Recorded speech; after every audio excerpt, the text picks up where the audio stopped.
Ընդդիմադիրները մայրաթոռում դիմակավորված ԱԱԾ-ականների և ոստիկանության այսօրվա գործողությունը պատմական խայտառակություն են որակում, համեմատում բոլշևիկների վայրագությունների հետ։ Իշխանականները համաչափ են համարում, ողջունում նրանց սառնասրտությունը, որ բախումներ թույլ չտվեցին։ Հայոց եկեղեցուն հայտարարած պատերազմում Նիկոլ Փաշինյանի պարտությունը կանխատեսող Լևոն Տեր-Պետրոսյանի ղեկավարած ՀԱԿ փոխնախագահ Լևոն Զուրաբյանը Facebook-ում ինքնության, ժողովրդավարական օրինականության շուրջ համախմբվելու կոչ արեց։ Վեհարանի վրա իշխանությունների ռազմականացված գրոհը հայոց պատմության մեջ արձանագրվելու է որպես ամենախայտառակ էջերից մեկը։ Նիկոլ Փաշինյանը եւ նրա ԿՊԱ-ական սպասարկուներն այսօր անցան այն սահմանը, որից հետո պիտի կոչվեն Ենիչեր։ Ավելի վատ հայ առաքելական Սուրբ եկեղեցու հետ վարվել են միայն բոլշևիկները։ Փաշինյանական Ենիչերները նրանց էլ կգերազանցեն շուտով։ Դուք տեսել եք այսօր Շիրակի թեմի առաջնորդարանի պատկերները։ Այդ բացել են փաստորեն առաջնորդարանը։ Մենք այդպիսի պատկեր մեկ էլ տեսել ենք գրավված օկուպացված Արցախում հայերի տների ու հայկական վանքերի հետ կապված։ Գրքերը, առաջնորդարանը,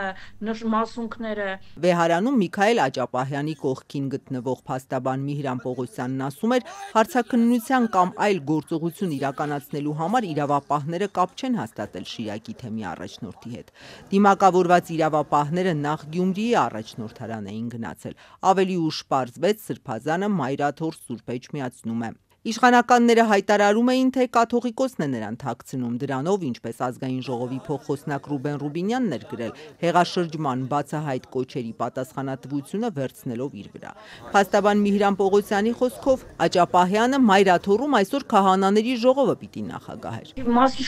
Ընդդիմադիր Քրիստինե Վարդանյանն ասում է, եթե իրավական հարցեր թող ծանուցում ուղարկեին, փաստաբանի հետ ներկայանար։ Համոզված է իրավապահները գործել են ուղիղ Նիկոլ Փաշինյանի հրահանգով, դրա ապացույցը նրա ստատուսներն է համարում։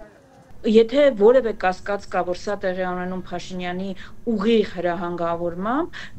ուղղակի պետք է իր ստատուսները կարդանք եւ պարզ կդառնա, փաստորեն երբ Փաշինյանը ասում էր, որ հավատավոր հոտը օրենքի շրջանակներում կանի իր քայլը կանի ձեռնարկի գործողությունները, փաստորեն հավատավոր հոտ ասելով նկատի ուներ ԱԱԾ աշխատակիցներին։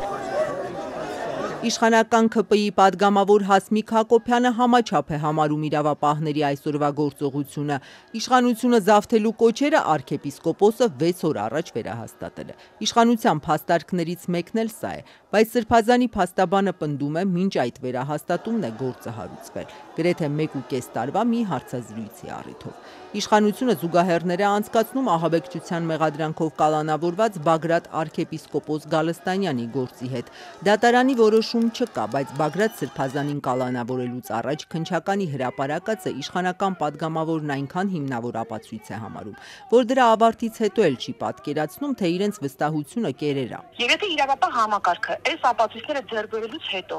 չգործի, ես արդեն հարցեր կունենամ իրավապահ համակարգին։ Իհարկե պետք է գործի իրավապահ համակարգը։ Եթե պետք է սպասենք ոմանց տրամաբանությամբ, պետք է գան, շենքերը գրավեն,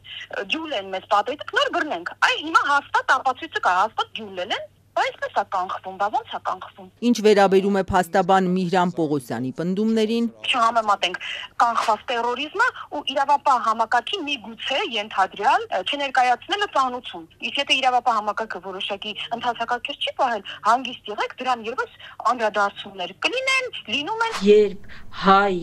ազգությամբ հայ ուժայինները գրոհեն մայր աթոռը, նախադեպ պատմության մեջ չեմ կարողանում հիշել, բայց հիշեցնում է բոլշևիկյան երիտթուրքյան գործելավոճ երիտթուրքերի դեպքում ցեղասպանությունից առաջ։ Նույն բառապաշարով են Փաշինյանը եւ Փաշիզադեն խոսում հայ առաքելական եկեղեցու մասին։ Ես ուղղակի ուզում եմ հիշեցնել, որ շուրջ 3 շաբաթ առաջ Ադրբեջանի հոգեվոր առաջնորդը հանդես էր եկել հայտարարությամբ եւ Էջմիածնին, մայրաթոռ Սուրբ Էջմիածնին մեղադրել այսպես կոչված ռևանշիզմի մեջ ու ասել, որ եթե չհրաժարվեն հայկական իրավունքների պաշտպանությունից իրենք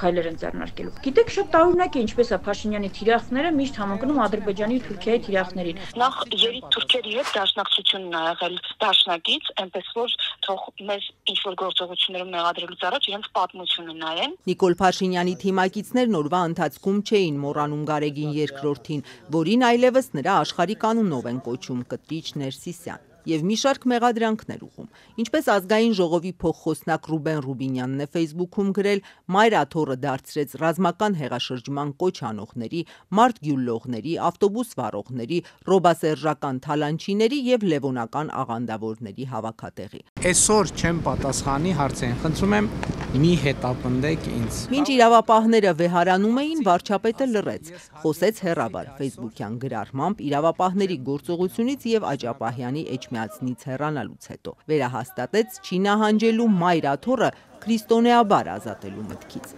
Նա այնտեղ չի ուզում տեսնել Գարեգին II-ին։